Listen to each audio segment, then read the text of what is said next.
Welcome to Ask Cadence, everybody. Thank you for joining us. I'm Pete Wright, and I'm sitting here with Jay Christensen and Rob Bremer. Good morning, gentlemen. Good morning. Good morning. Good morning. Welcome to the show. Thank you for coming.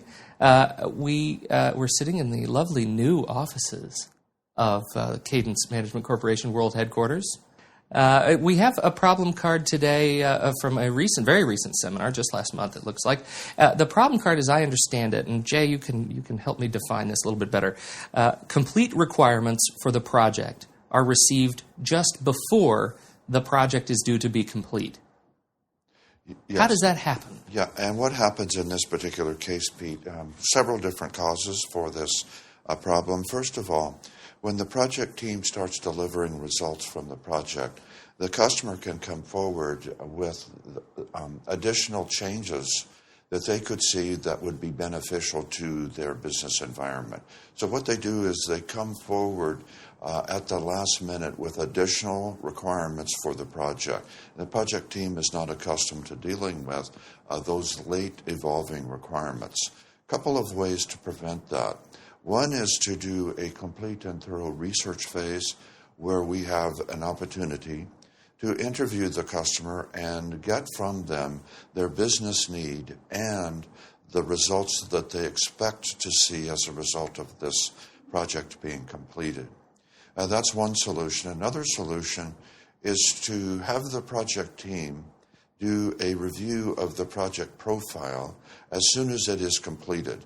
The profile is an explanation of why the project is being undertaken, the objective, which is the focus of the project team, and the third important element is the scope, which includes deliverables, measures, and exclusions. The team develops this project profile and then gets an airing or a review of the profile with the customer to confirm that the requirements are complete and what the customer expects. At that point, the scope can be solidified or nailed down at that point, and we will proceed forward with planning the project with that scope in mind. Any additional requirements after that point should then be handled with a change request. Well, that's really what we're talking about, isn't it? Because it's it seems to me that when this kind of problem is going to occur, it's because the customer or sponsor were not completely bought in on the original scope of the project in the first place, or there is a specific business need that has come up that needs to be addressed in their mind or operation. But this is really a political issue rather than a practical issue. Absolutely, it can be. And I can give you an example from a recent software project that I've run where the project team works with the client and the client incrementally tells them various things that they would like to see enhanced or changed. And the project team says, we can do that. But what's happening is there's an aggregate effect where multiple issues are building up. What needs to occur is better communication where the project team takes the information from the client under advisement, gets together with the project manager, and they sit down together and hash out the scope, and then there's a unified front going back to the client. And Rob, I agree with that and agree with your assessment.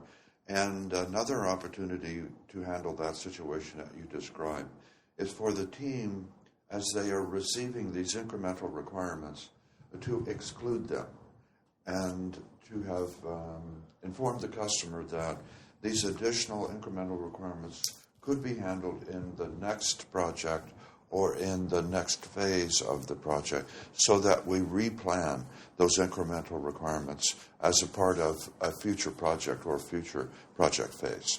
So let me just distill this real quick. What we're talking about here is that project managers need to effectively build better walls. Would that be an accurate assessment? As long as the walls are seen as flexible, so that people don't feel that like they are locked out and that they don't feel like the team is responding to their requirement. As long as they understand that the wall is meant to control the project and that they still have ample opportunity to express their desire for future capabilities of the project, fine. That's good. I'd like to elaborate on Wall for a second, because I think that that's absolutely true. But I think that project managers need to recognize that there is a political component as well. And as they understand this, when they communicate back to the client, they can use it to their advantage. As an example, if there is going to be some pushback, as Jay is describing, where items need to really be put off into the future, this can be presented to the client in a way as an actual benefit to the current project under scope, so that if there is going to be any change, it falls upon the client to say, well, we're going to have to readjust the scope of the initial project, or they accept and see it as a benefit that the project manager is tightly defining existing scope and putting the additional information and items to be done into the future.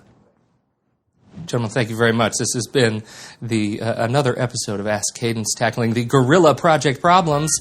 Please visit us on the web at cadencemc.com. Until next week, thank you very much. We wish you all the project success.